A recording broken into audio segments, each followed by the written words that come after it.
One of the biggest issues with buyer's agents in this market, and actually all markets, is that they're not working like professionals. And the commission situation with NAR, they thought was going to compress commissions and agents would miraculously start working for free. But when the markets are slower, professionals come out of the woodwork. So I'm going to walk you through the specific onboarding process that I go through with our clients. And we've closed almost, over 800 transactions here at EXP. But I would say 80% of our business are buyers. So even during the COVID era, how did we close so many deals when we were competing with so many cash offers? And it really comes down to how you're onboarding your clients. And there are some massive mistakes going on right now. I recently received a text message from an agent saying that his clients love this property. They just felt it was overpriced. Fantastic. Just know that the listing price that a house is listed at is an offer from a seller to the buyers out there telling them to come on, make me a counter offer. You guys, put the freaking offer on paper, submit it. You don't know where these sellers are coming from. Right now, if you have buyers that have bought a house in the last, 2 to 3 years, you should be on the phone with them because there's a very highly likeliness that your buyers are, having some complicated times and they need an olive branch. And a lot of them are too embarrassed to actually reach out to you. So you should be reaching out to them. Okay. So I'm going to zip through this list of how you can execute at a high level and get your deals accepted. Because like I said, calling an agent asking like, hey, are you guys paying commissions? It's like, stop doing that. Stop calling the agents and asking if they're paying buyer's agent comp, write the offer and move forward from there. If you're writing an offer and your compensation is way out of whack and it's not in alignment with the seller, then you can call the listing agent and just say, hey, just out of curiosity, how much does your seller need to net? The reality is the list price on the property is probably what they want to net. So if you can't have the conversation with your buyer, if you say you're asking for 4 or 5% BAC and they write a counter offer and they're only willing to pay 2.5, 3%, and you're now freaking out because you don't know how to talk to your buyer, this is exactly why that needs to happen. This list right here. So let's zip through this. 14 things you need to cover in your onboarding with your buyers. Otherwise, you are going to end up in a world of hurt. Number one, and I'll make this quick. Number one, Ford, family, occupation, recreation, dream. You hit those items in that exact order, about 5 minutes. You're going to be able to understand why they're moving, what's motivating them to relocate or move, and what is motivating them and what type of house they need. Number two is moving into the house. What are your must-haves when buying a property? The reality is you can most likely get them 3 out of their top 10 must-have or wants. So remember, there's 10 items of what they want. Then there's 3 that they're non-negotiables. If they want to take it up to 4, no problem. I always tell my buyers, I say, look, I can get you 3 or 4 of the 10. Just know the 6 to 7 remainders are going to be nice to haves. I'm going to try to get you those, but we can't be unrealistic in the situation. We have to start building a framework of exactly what they want. Number 3 is the area. We're going to focus on 3 primary areas. Now, a lot of buyers, what they do is they'll target into one area. Then when they can't find what they want, they start spreading it out. So if someone's like, hey, I love this school district because of XYZ. I love this area because of XYZ, and you're not finding inventory, try to think of some other areas that are just like that maybe they don't know about, and then they can go out and check them out.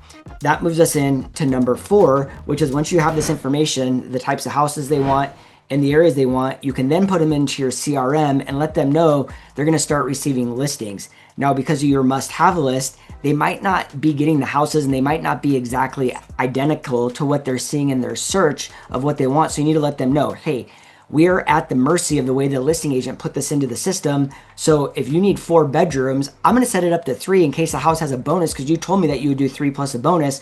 Unfortunately, a lot of 4-bedroom houses are 3 plus bonus. You need 4 rooms, so I'm going to set it up as a 3. We don't know if it actually has a bonus or not, so it's not that I'm not listening to you. I just don't want to miss anything because once again, we're at the mercy of the agent. You guys would be surprised how many people have told me they fired their agent because they didn't listen to them because of that exact scenario. The agent was listening to them, they just didn't explain it to them correctly. Moving into step number 5 is, have you given any consideration on how much you can afford in a mortgage? A lot of people just say, I want to stay under 500. Why do you want to stay under 500? Well, because of XYZ. They didn't take into consideration the taxes. They didn't take into consideration the HOA fees if it has it. They didn't take into consideration the insurance, all the things. Okay, so 500,000. Is that because that's going to keep your payment under a certain amount of dollars? I like to ask consumers, buyers particularly, how much do you guys want to allocate for a monthly payment? And then reverse engineer from there. Say they're like, I want to stay under $4,000. Okay, cool. $4,000 this market, that's going to get you $750 with 5% down. Well, if the rate goes down to 4% or a builder's offering a builder incentive, that can increase your purchasing power. And also, when you're making those payments, more is going towards the principal versus the interest. So in 10 years, would you agree or disagree that a house is going to be worth the same in 10 years from today, no matter what the interest rate is? It's going to be the same. So in 10 years, you actually have more built-in equity with the lower interest rate. And that's something that a lot of buyer's agents fail to tell their buyers. So I like to educate them on the differences between brokers, internet banks, and credit unions. What are the three differences? Why do we like to work with one over the other? You're free to use whoever you want. Just know these are the ones that we like, and these are the reasons why we like to use them. And always, if a builder is offering some crazy incentive, you have to advise the buyer that this might be the best route. We just got someone locked in at 3.99, 30% financing. And actually the builder ended up telling us that it cost them about $50,000 per client to get that rate down. But that's what they're doing in lieu of dropping the price by 50K. So that's a phenomenal route to go. Moving into step number 6, we are then going to talk to them about how we're going to conduct showings. We are going to go through your list and we're going to pull out the top 5 to 6 properties, and then we're going to go see them. Anywhere over 5 to 6, everything is going to start blurring together. I always say, you have a role in this equation. I am the real estate professional. I'm going to negotiate.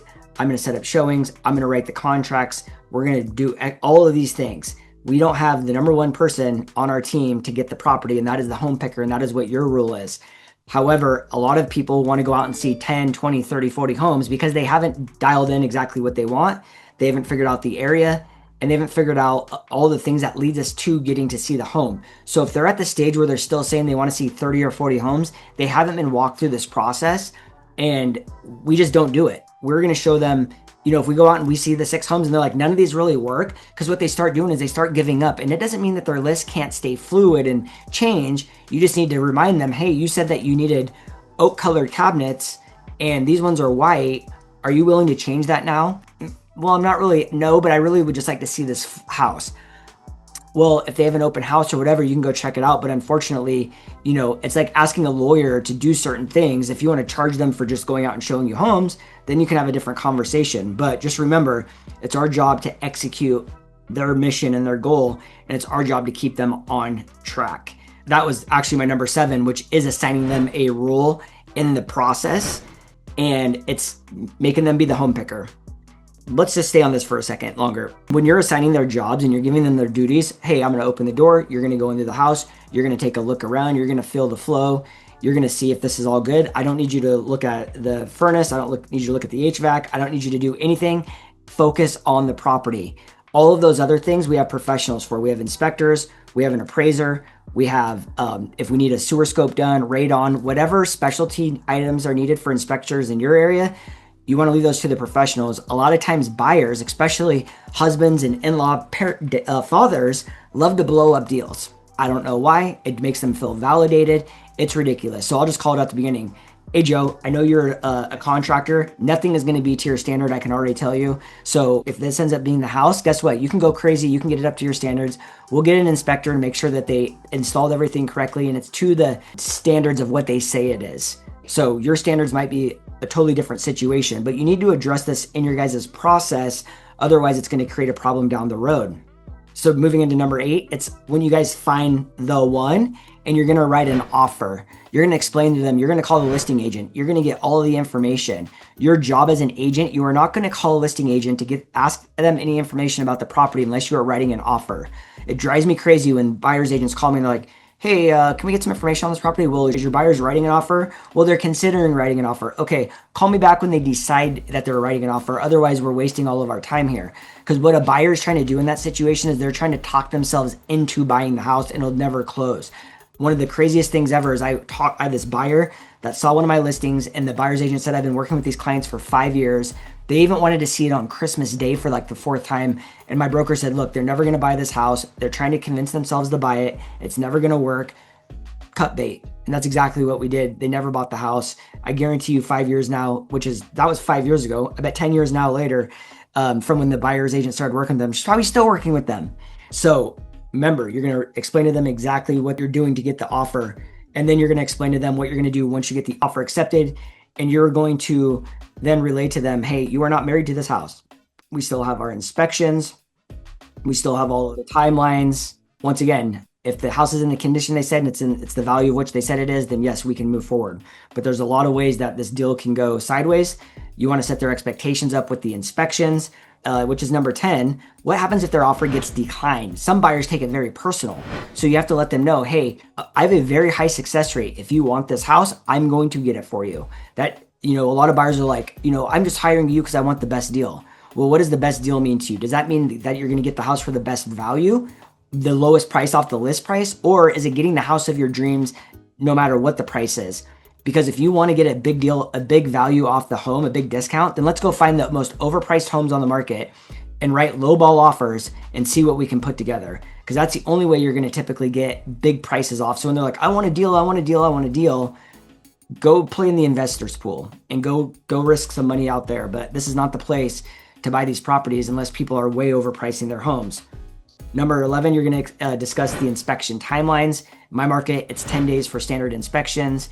It's 7 days for HOA docs. You have 3 days to get your earnest money in. You're going to explain all of that. You're going to explain, like for us, we do sewer line scopes, we do radon, we do tank searches if it's an older home. Even if the newer homes and they're built on a big plot of land that's out in the country, there could be a lot of oil tanks. I once sold a house that had 6 oil tanks on the property. That was a crazy situation. Number 12 is you're going to explain to them how closing works. We're going to show up to the title company. Do you want mobile notary? Do you want to sign in person? Do you want me to come there to sign with you?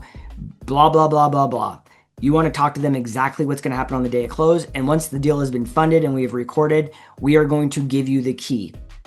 And then you can access the property. I'm going to meet you there unless like you guys are out of town or you guys have set up something different. But let's move into 13, which is post-closing. Let's just say they have rent back. Hey, in a competitive market, the sellers may ask for some rent back. If it's competitive, you might want to offer that up for no additional cost. When you guys close on your home, you typically don't pay your first mortgage until not the first of the following month, but it's the following first of the month after that. And then, so that way you kind of have anywhere between, I'd say 5 and 8 weeks till you have to make your first mortgage payment. So you could give them that as, some leverage. Or you could charge them, which is typically your PITI, principal interest tax. You just divide that by 30, and that's the daily rate. You could charge them some rent back, but just know that as soon as this deal closes and you're now in the rent back period, we are no longer privy to the contract. So let's just say the buyers end up not wanting to leave because now they're tenants and they have tenant right laws, in different states. I don't like scaring buyers with this conversation, but because there could be some crazy things that happen because the homeowner as the seller is then converted into a tenant when there is a rent back given. So this is why I always advise getting a lawyer involved, review these contracts. How should it look? And then, you're going to do your walkthrough at the final day of closing. You're going to do the walkthrough also at post occupancy, and then you're going to get the keys. So we're going to do all of these things, which leads them up to this final thing, which is 14, which is how do you turn someone into a lifetime client? And it really comes down to post-closing automation. So, and then giving them a job also. A way I do a lot of my business is through referral. And I hope you guys have enjoyed working with me, because when you lay out a list like this and you're always able to resort back to it, they're looking for a professional to guide them through one of the biggest purchases of their life. A lot of people, especially if you identify a connector, they want to show off their people. So if you have someone that just loves giving referrals, like me, I love giving referrals. If you get my good graces, I probably have sent you so many referrals, your head is spinning. Those are the people you want to identify. And if you do like an annual client appreciation, it's like, hey, every year I do a party at this park and I'd love to put you on my list. Can I count on you guys being there? I'm going to send you guys over a Google review document. I would love for you to fill that out. And look, every year I'm gonna send you guys an update on the value of your home, so that way you can stay in the know. And if you guys ever go to sell your property, give me a call, because I also represent sellers and do listings. Because a lot of agents don't understand that the road runs both ways. They think someone does buyers, someone does sellers. You guys, you have to have your post-closing automation on point. And if you ever want to sit down and have a conversation about any of these steps in this 14-step process, give me a call, shoot me a text, send me an email, or you can go ahead and schedule right here on my Calendly. And until next time, I'll catch you later.